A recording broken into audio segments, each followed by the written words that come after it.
it connects okay. Okay.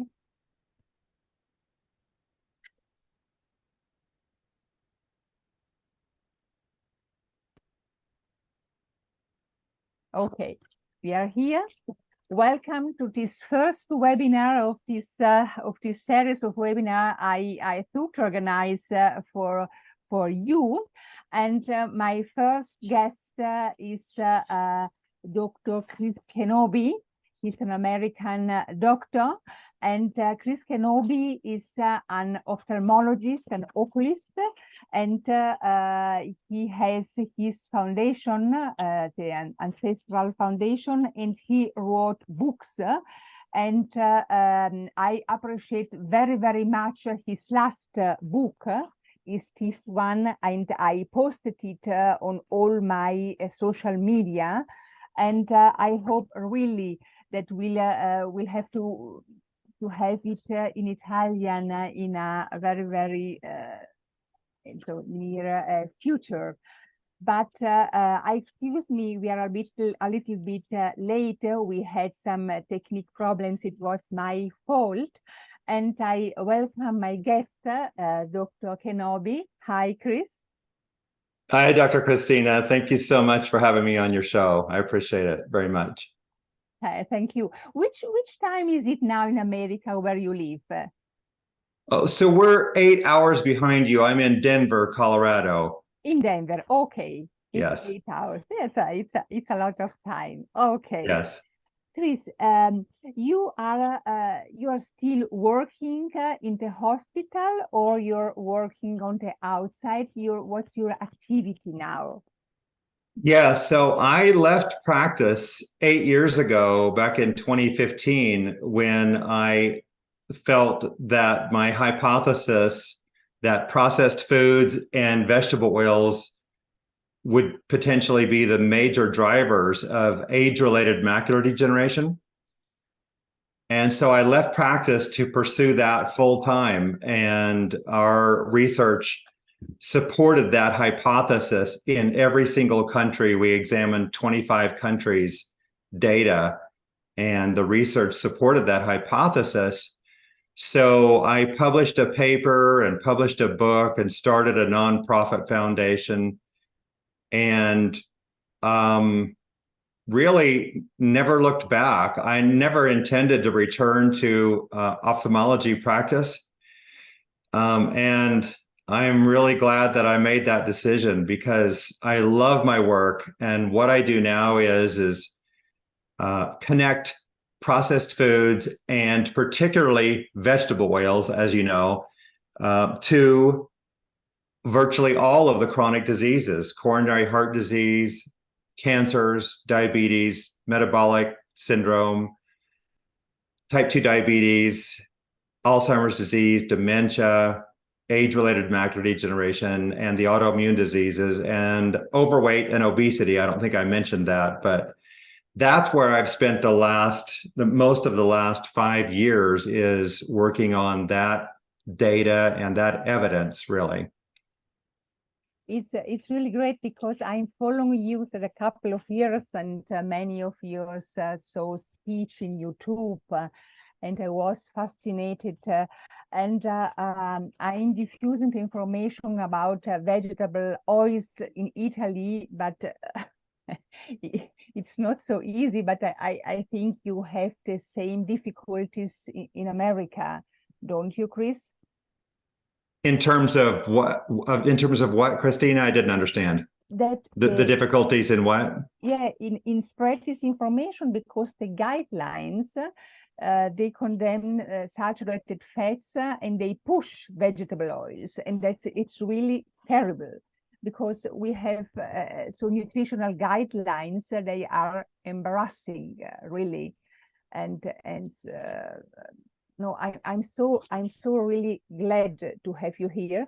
One question before we begin with your slide presentation. It's a very, very wonderful slide presentation. Degenerative maculopathy, that's an acquired illness, isn't it? Yes. Yes. Yeah, two things. One is about your question on the vegetable oils. Yes, we're fighting an uphill battle because the most prestigious nutrition institutions in the world, like the Harvard School of Public Health, Tufts University Nutrition Department, Mayo Clinic's Nutrition Department, the American Heart Association, they all recommend vegetable oils. And they recommend vegetable oils for one reason, as far as I can tell, and it's because they lower cholesterol. And I tell people, well, so does arsenic. So it doesn't necessarily mean that they're healthy just because they lower cholesterol. And now after saying that, Christina, I'm sorry, I forgot what your last question was. If you could remind me. No. It's if because I have many patients and also parents of my patients, they have an maculopathy, the degenerative maculopathy, and Yes. everybody's convinced. I mean, you have it, and you can't do anything. That it is a genetic illness. Right. And yes, so age-related macular degeneration, or what we call AMD, typically, I'm talking about ophthalmologists. This disorder is absolutely 100% not genetic, and it is not age-related in my view. It is diet-related, and 100% diet-related. And I can say that with confidence, Christina, because when macular degeneration was first diagnosable in 1851, and until about 1930, there were no more than about 50 cases, 50, that's 50 cases in the entire world for that 80-year period. And yet today, there's over 196 million cases worldwide. And so we've seen this explosion of AMD over the past 100 years, roughly, or 90 years particularly. And it runs in parallel with the explosion of processed foods and vegetable oils. I see. Okay. Now it's a very important statement. And before you begin with your slide presentation, another question. What's your position to cholesterol? Yes, well, so first of all, I believe that the concern with cholesterol is obviously almost entirely about atherosclerosis and cardiovascular disease. And two things. Number one is that there is not a population that I'm aware of that has any significant degree of coronary heart disease without vegetable oils. In other words, you have to have vegetable oils in the diet almost entirely, I mean, almost exclusively in order to produce coronary heart disease or cardiovascular disease, maybe I should say. And so if you remove vegetable oils from the diet, like in all of the ancestrally living populations, whether it's the Maasai of Kenya, the Katavans, the Tokelauans, the Papua New Guineans of Tucacenta, of the highlands of Papua New Guinea, some of like the Inuit, which were once called Eskimos, all of these populations and so many more, they don't have coronary heart disease, and they don't have cancer, and they don't have diabetes. And the one thing that none of them have is vegetable oils. Now, they also don't have any sugars or refined flours, but they definitely don't have vegetable oils, and their omega-6 consumption is under 2% of their diet, whereas all of the westernized populations, their omega-6 consumption is on average 7 to 12% of the diet. Okay, so thank you, Chris. If you like, if you agree, we could start with your slide presentation. Okay, sure. I'm looking forward to it. One moment.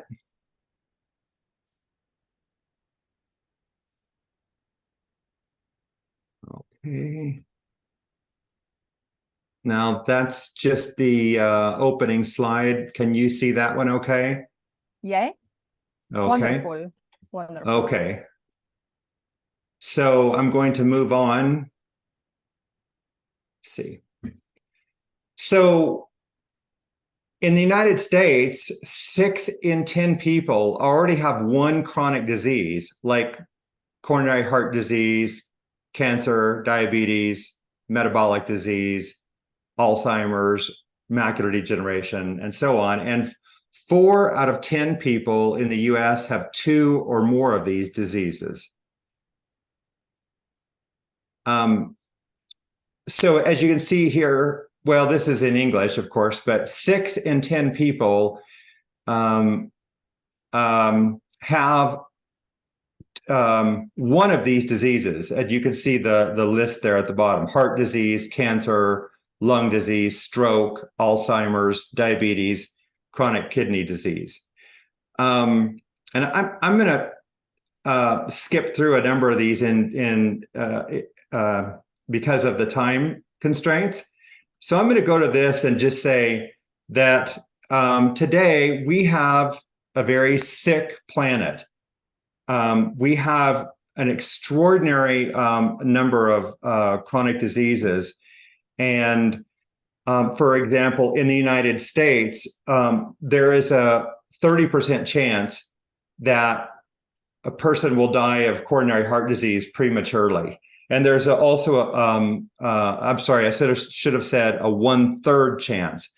There's also a 1/3 chance that people will die prematurely of a major cancer.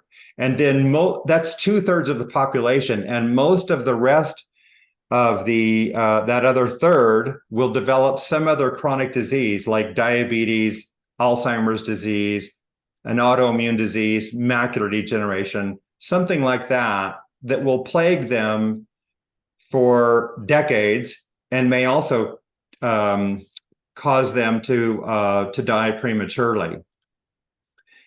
But the hunter-gatherer populations, the populations that don't have any processed foods, whatever, they've maintained brilliant health, and they've completely escaped overweight and virtually all of this chronic disease. And I'll just show some of the examples. So these are the Hadza hunters of Tanzania. And they all look like this, essentially. The same as this tribe. This is the Maasai warriors of Kenya. And we're going to get into their diets shortly. But you can see they are extremely fit and healthy people, and I could go on and on, but I'll just show you one more. This is the Samburu tribe of Kenya, and again, all of these tribe members look like this. They're all extremely fit and healthy.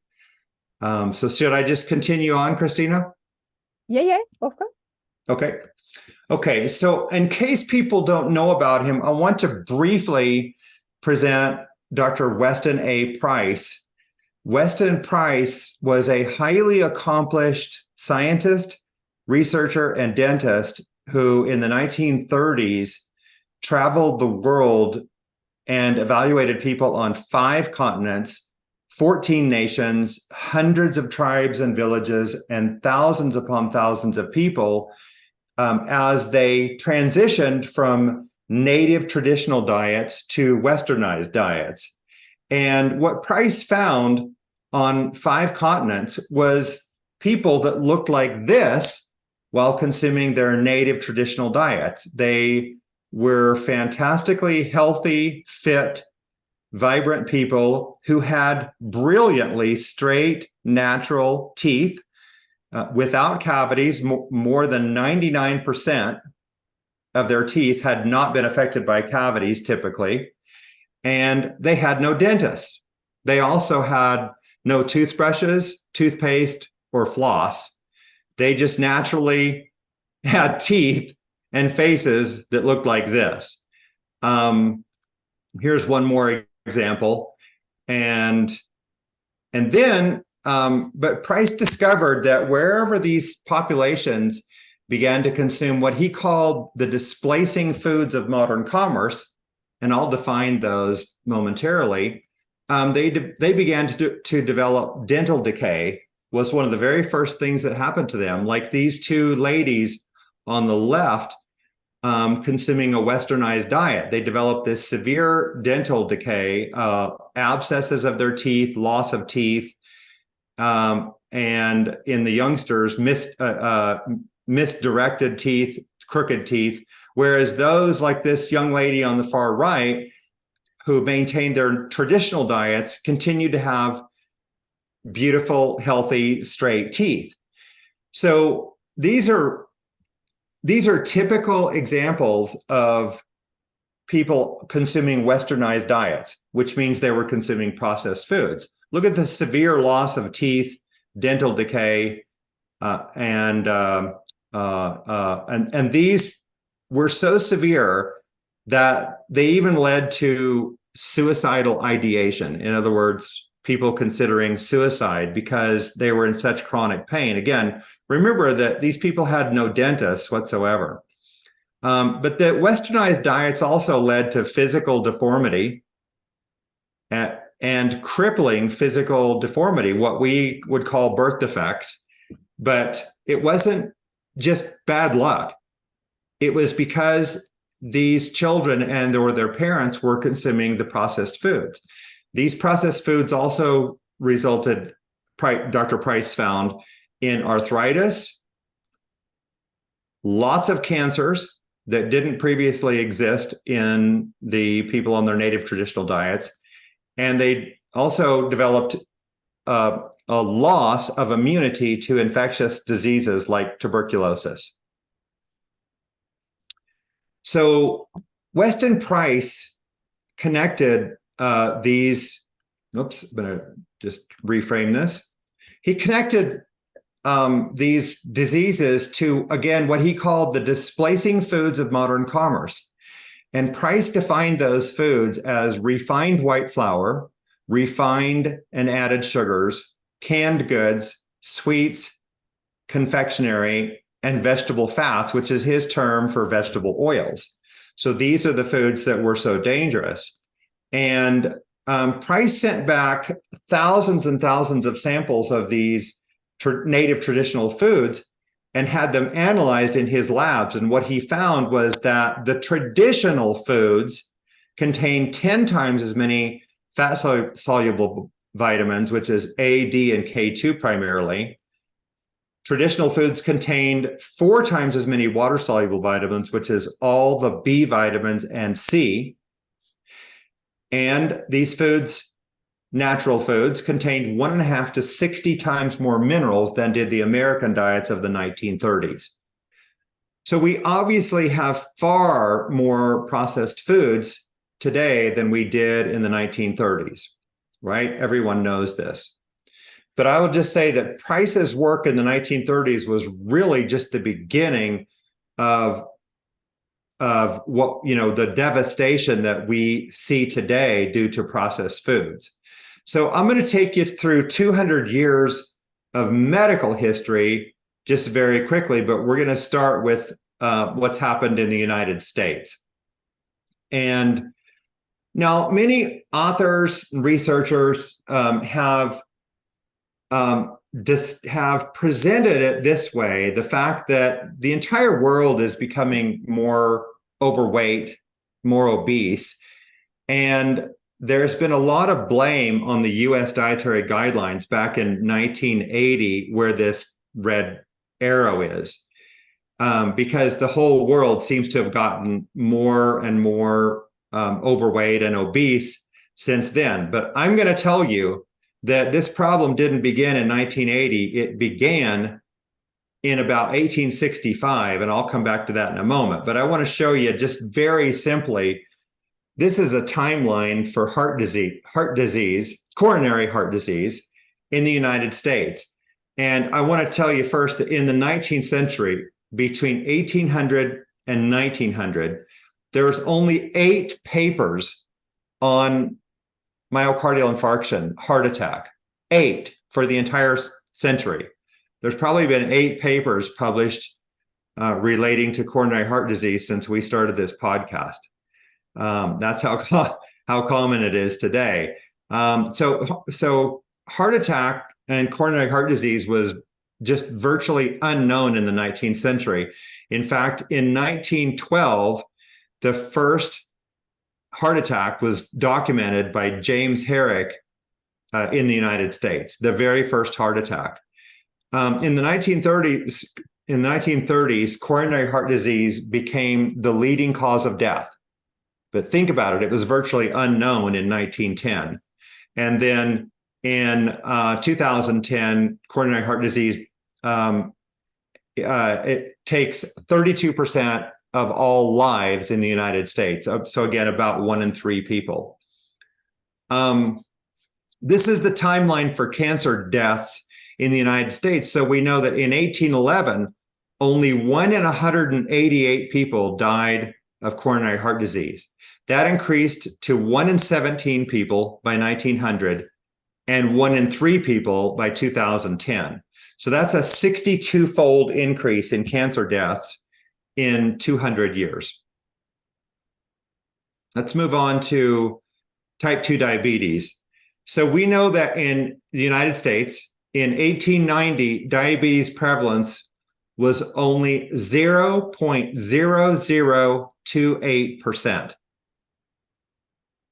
That's 2.8 per 100,000 people. It's a staggeringly low number by today's standards. So you can see that diabetes prevalence increased, and I won't go through the numbers, and increased and increased. And by 2016, 13% of Americans had diabetes. So this is a 4,643-fold increase in 126 years. Now, if diabetes had doubled in this time frame, or any time frame essentially, that should be statistically significant. A doubling is almost always statistically significant. It went up 4,643-fold. So we know there's something in the environment that's causing this, right? It's not our genetics. All right, let's move on to age-related macular degeneration, which, for those who don't know, is the leading cause of irreversible vision loss and blindness in people over the age of 50 worldwide. Again, as I mentioned earlier, between 1851 and 1930, there was less than or about 50 cases of macular degeneration in all the world's literature. That's an 80-year period. Now, over the next 80 years, we're heading to at least 150, and by 2020, 196 million cases of age-related macular degeneration in the world. That same paper that published this also showed that we're expected to have 288 million cases of macular degeneration by 2040. Let's move on to obesity. So obesity in the United States, we know, was 1.2%. This is all published data. In fact, everything I will tell you is published data. So obesity, 1.2% in men age 18 to 80 in the 19th century. So it increased to 13% by 1960. And then you can see this progressive increase all the way to 42.5% by 2018. So that is a 35-fold increase in obesity in 118 years. So what's the cause of this? So let's look at the diet. So I'll quickly just review 200 years of dietary history. And I say that this is an experiment in the United States, but it's also been a global human experiment for which no one gave informed consent. Now, I'll just make this quick. So there's really been 4 things that have changed our diet dramatically in all of history. And it's these 4 things: sugar, which I'll say has been increasing for centuries, and then vegetable oils, the first of which, in terms of seed oils, was introduced in the United States in 1866. And then roller mill technology gave us refined white wheat flour, which is a nutrient deficient food. And then Procter & Gamble, a company in the United States, introduced Crisco, which is trans fats. And that was introduced in 1911. And I'm just going to ignore this about Weston Price since I told you that. But as you can see, by 2009, these 4 foods made up 63% of the American diet. So think about it. In 1865, before we had cottonseed oil, roller mill technology for refined wheat flour, and artificially produced trans fats, the only thing we had as processed food was sugar, and it was consumed in small quantities. So now processed foods make up the huge bulk of the food supply. And 75% of the world's diet is now processed. But these are the foods that are dreadful. Now, this is another way of looking at this. In 1865, plant and animal foods made up 96% of the diet. Only 4% was sugar. By 2009, ultra-processed food, again, vegetable oils, sugars, refined grains, and trans fats, made up, again, 63% of the diet. And then 37% of the diet was then plant and animal foods, but even much of these are processed. So how do processed foods drive overweight, obesity, and all this chronic disease? And the answer really is this: nutrient deficiency and toxicity. But there's just a single source. If you want to look at this from a broad view, there's just a single source for this, and it's processed foods. So I'm going to show you here that in the United States, and I apologize that I keep showing the United States right now, but the United States has really set a standard that the world has come to follow, and which is the most absurd thing that you could possibly imagine, because at least of all the developed nations, we Americans are the most unhealthy nation on the planet. We're the most obese nation on the planet, and we're probably one of the sickest nations on the planet. And yet countries are doing what we do. But back to this data. So in 1822, the average American consumed 6 pounds of sugar per year. But by 1999, that had increased to 108 pounds per person per year. And then it began to decline. But this is the most important thing of all, in my view. This is vegetable oil consumption. And I'm sorry that all these what would be pop-ups in a real PowerPoint video, they're already here. But we went from 0 vegetable oils over here in 1865 on your lower left to up here on the far right, 80 grams of vegetable oil per person per day. That's what happened in that 145-year period. And that amount of vegetable oils in 2010 is 32% of the American diet.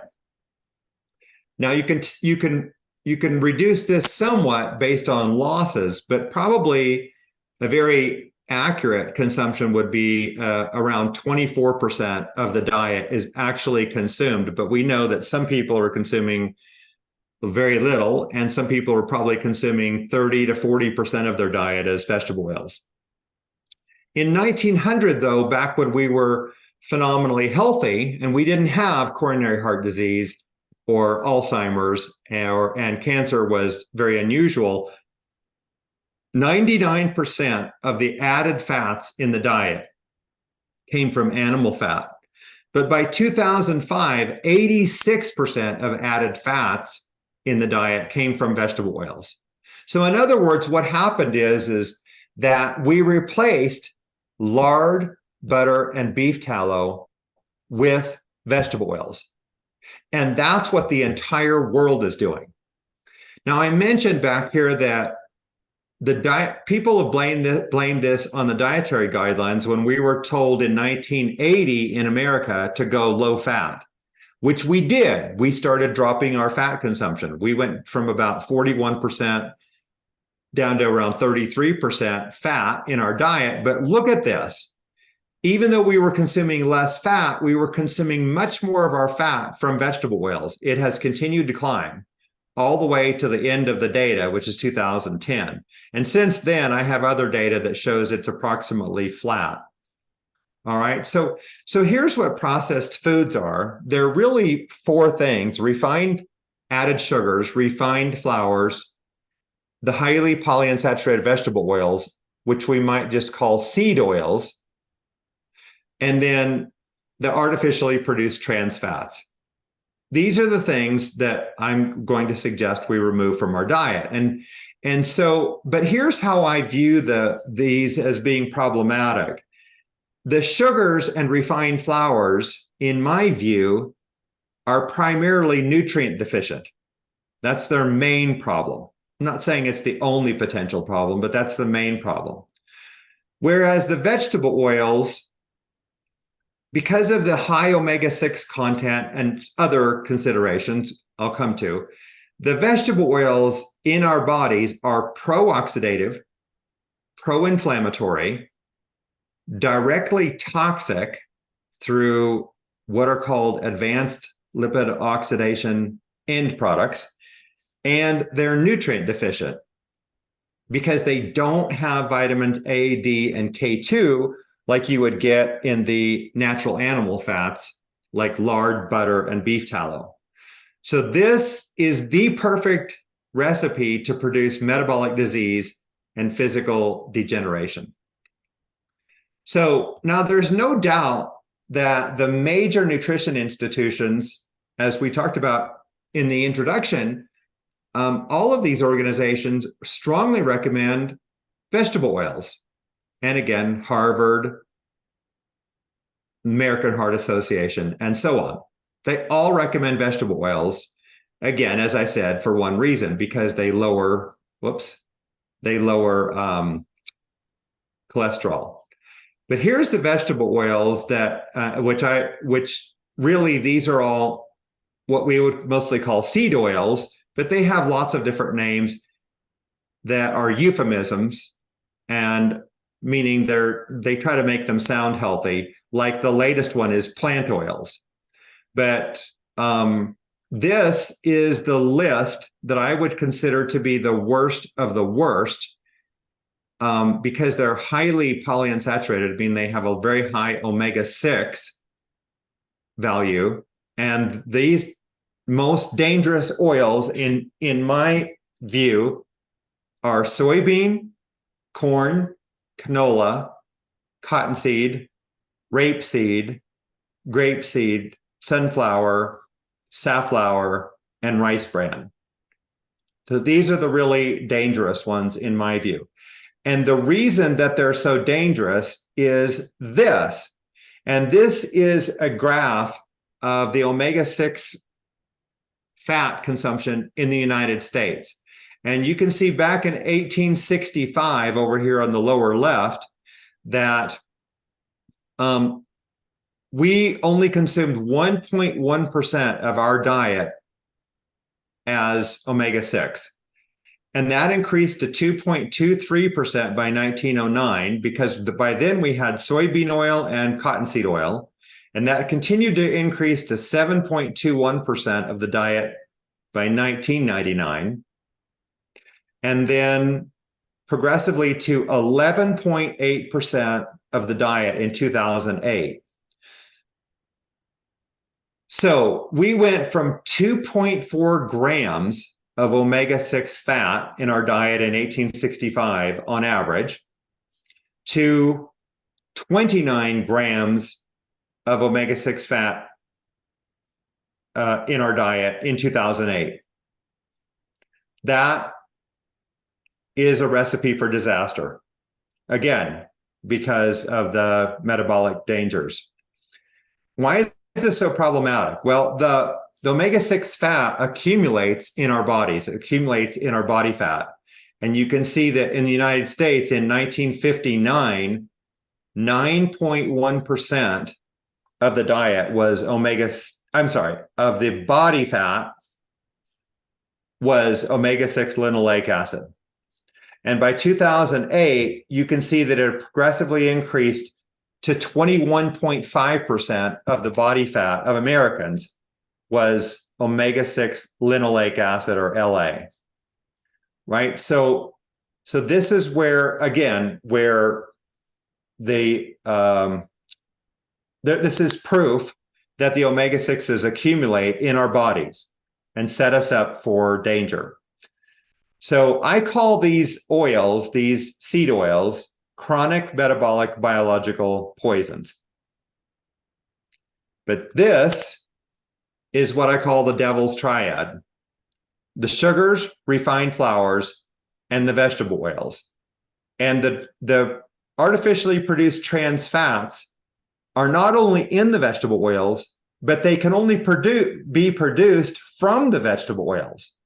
So that's the starting point for those. Now, I know that most of the world is trying to get those out of the diet, the artificially produced trans fats, but they're in the vegetable oils on average at about 1.1%.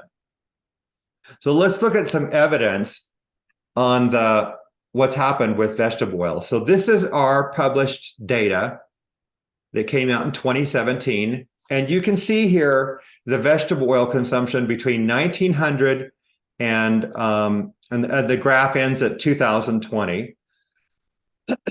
And you can see, look at the vegetable oil consumption in the black versus the heart disease deaths in the red. You can see this extraordinary correlation. But here's the saturated fat in the purple. It barely changes, right? It goes up 5 grams, 1 teaspoonful worth of fat over the entire 20th century, right? It barely changes. Now, some people will look at this graph and they'll say, well, wait a minute, why are the heart disease deaths going down? And the main reason is great reduction in cigarette smoking. Now, you can also argue that all of the heart procedures and the heart medicines, all of that is making a difference, and it probably is, but I'm convinced the major reason is not the procedures and the medicines, it's probably the lack of cigarette smoking, which has gone way down.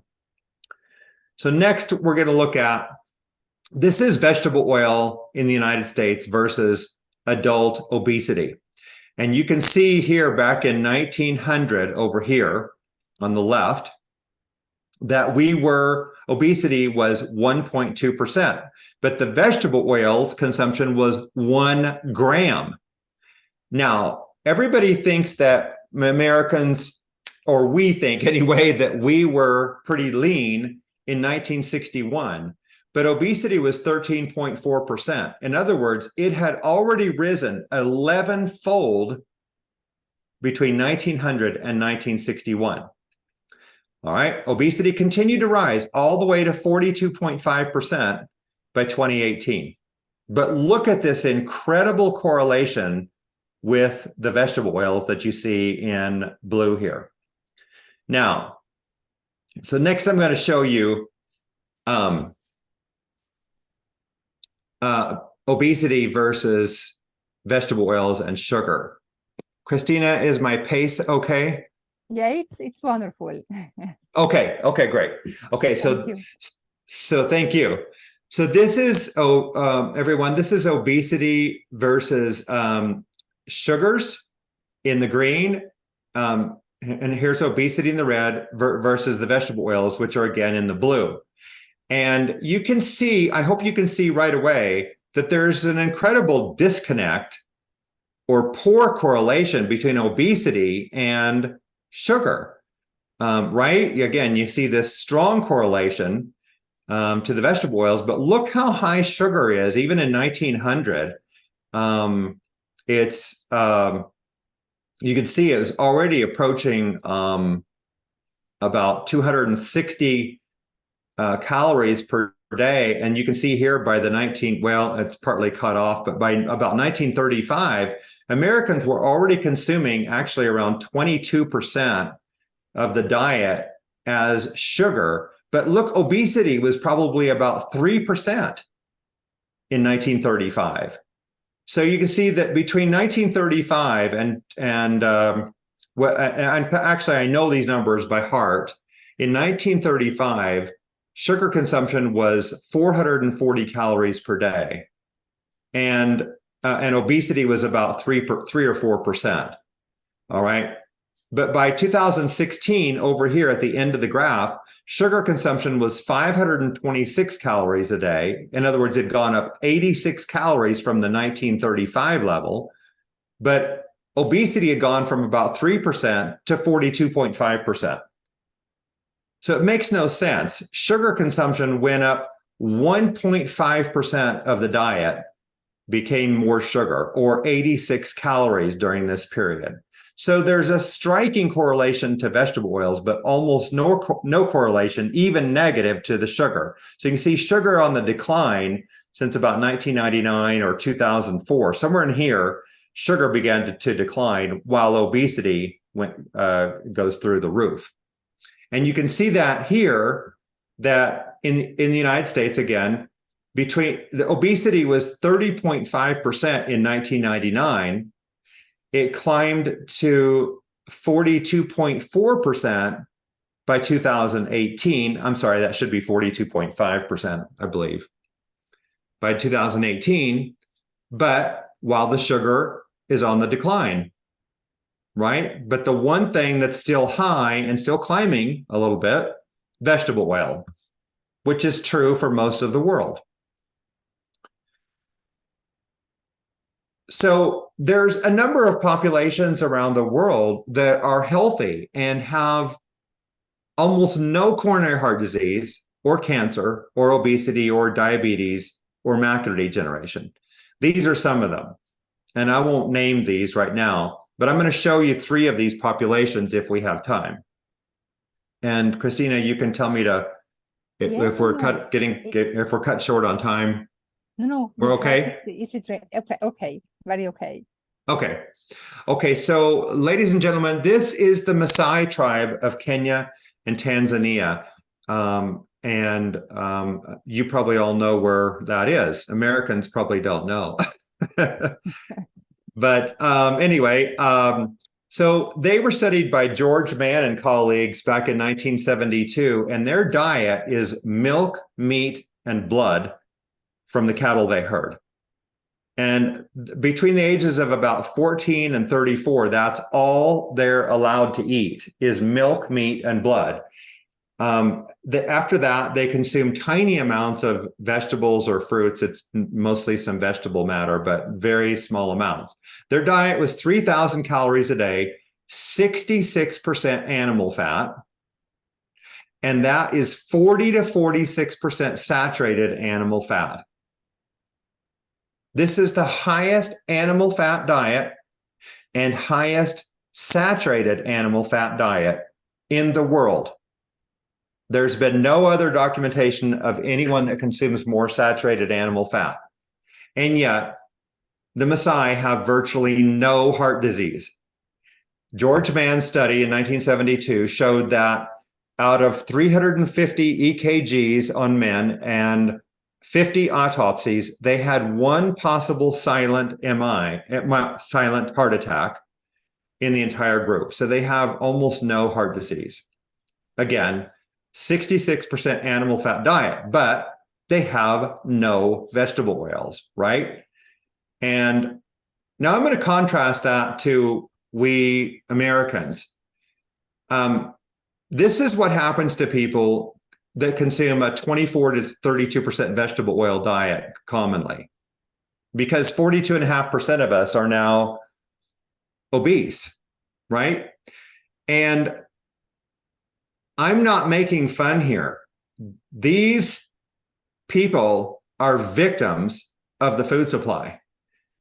And just like in 1900, Americans were lean and fit and healthy, and they just ate what was in the food supply. Well, that's what people are doing in most of the world. They eat what's in the food supply, and they're also eating what they've been told to eat, which is vegetable oils. And this is what's happening to them. So I'm going to go back to this and just mention again, this is what happens to people on a 66% animal fat diet with no vegetable oils. But their omega-6 consumption in the Maasai is 1.7%. Now, I'm going to repeat this several times, that typical Western diets are 7 to 12% omega-6 linoleic acid. Again, and they're so high in Western diets because of vegetable oils almost exclusively. All right, so all right, so I'm going to move on to this. So again, this is this is a very overweight person, but again, I'm just showing that this is 24 to 32% vegetable oil diet. And I want to mention here, the reason I put this slide in here is because, as I've written here, obesity, in my belief system, it does not cause chronic disease. It's a sign and symptom of a westernized diet. So it's not that obesity is driving these other diseases per se, or of and by itself. It's that obesity runs with these other diseases. Okay, we're going to move on to the next population, the inhabitants of Tokelau Islands in the 1960s. And the Tokelauans, their diet, they're South Pacific Islanders, and their diet is coconut, fish, starchy tubers, and fruit. Their diet is 50% saturated fat. It's a very high fat diet at 53%. And the reason their diet is so much saturated fat is because of the very, very high coconut oil. And yet in 1982, 0% of the men aged 40 to 69 had any evidence of previous heart attack. They also had no obesity or diabetes. Whoops, none. Okay, but this is their omega-6, less than 1%. Why is it so low? Because they don't have any vegetable oils. Again, westernized diets have 7 to 12% omega-6.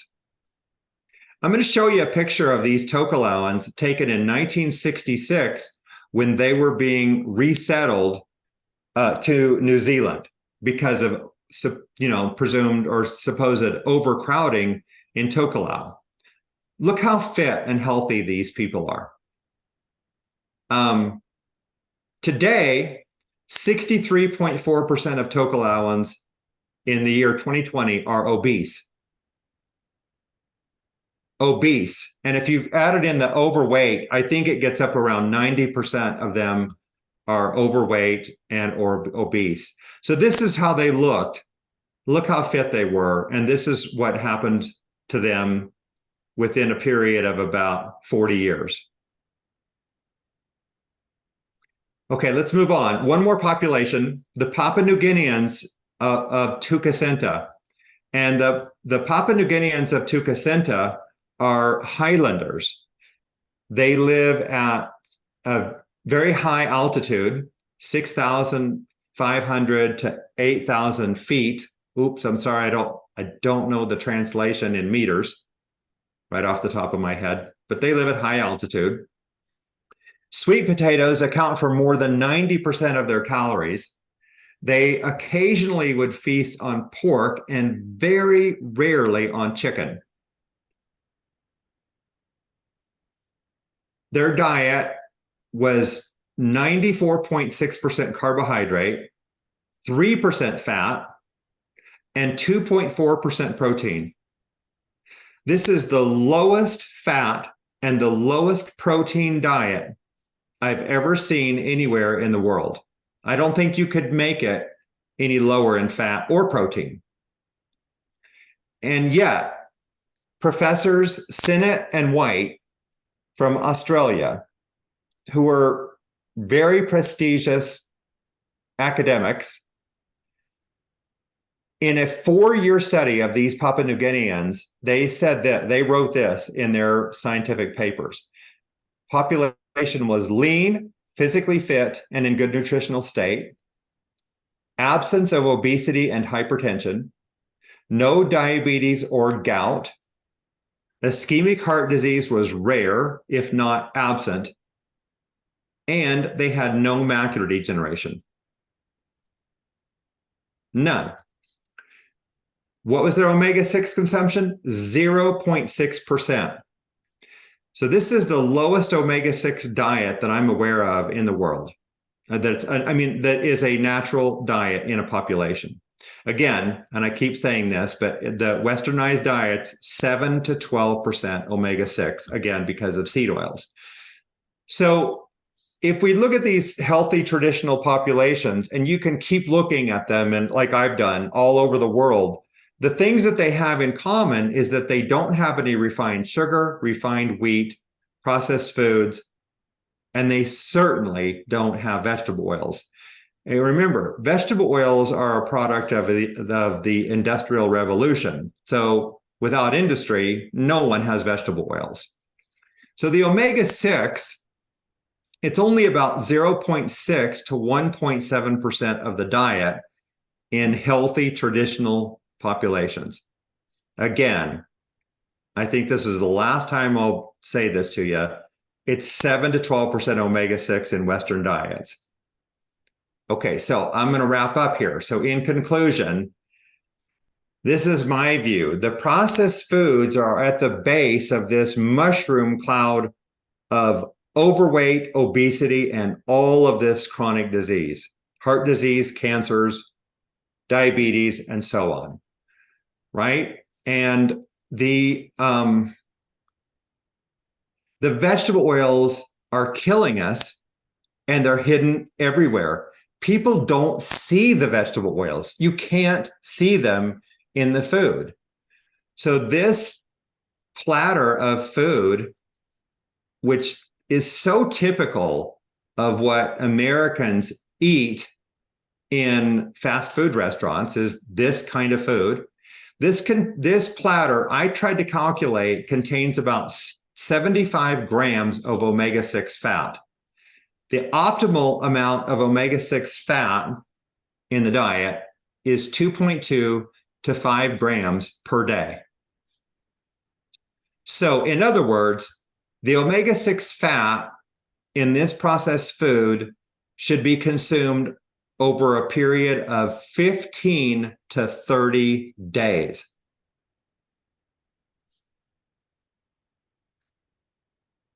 So I believe that the vegetable oils are the primary drivers of coronary heart disease, cancers, diabetes, metabolic disease, overweight, and virtually all other chronic diseases.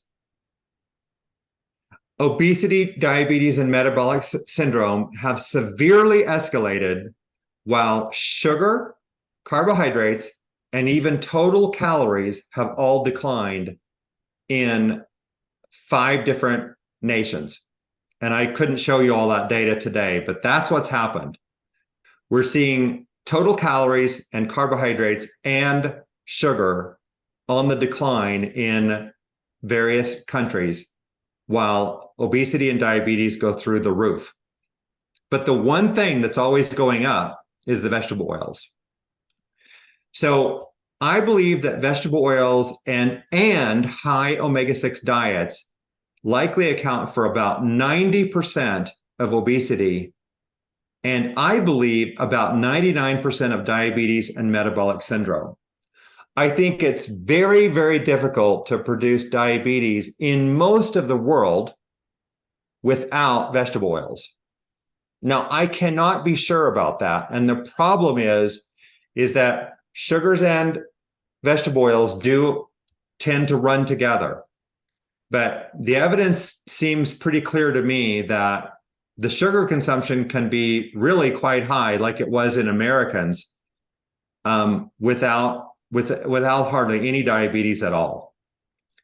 This is our mantra. Seed oil free is the key to being disease free.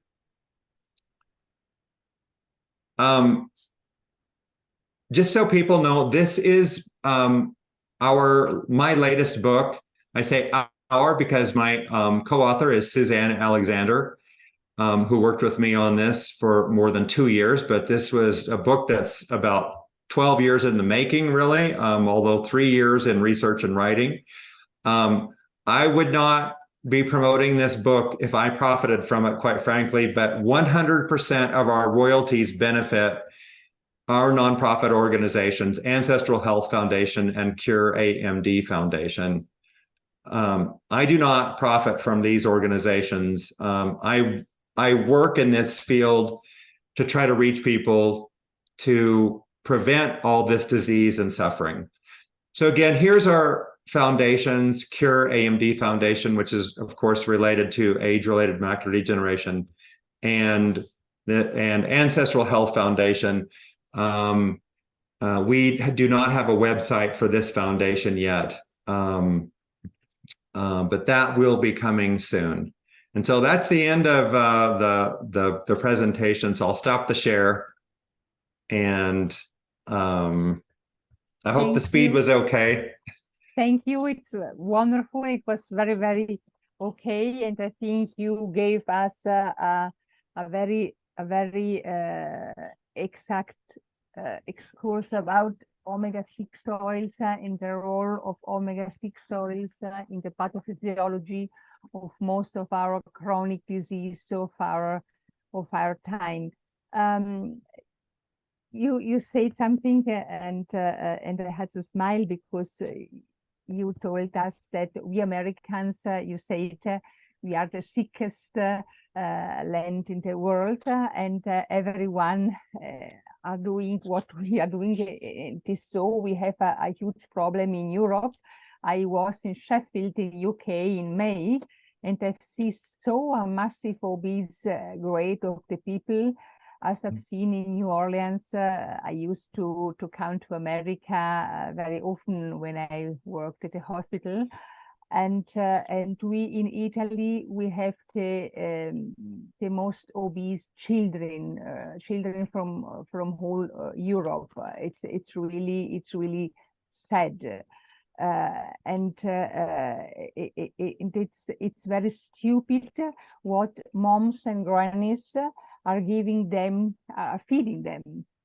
And and also in the school we don't have any culture about what is good, what is healthy to eat.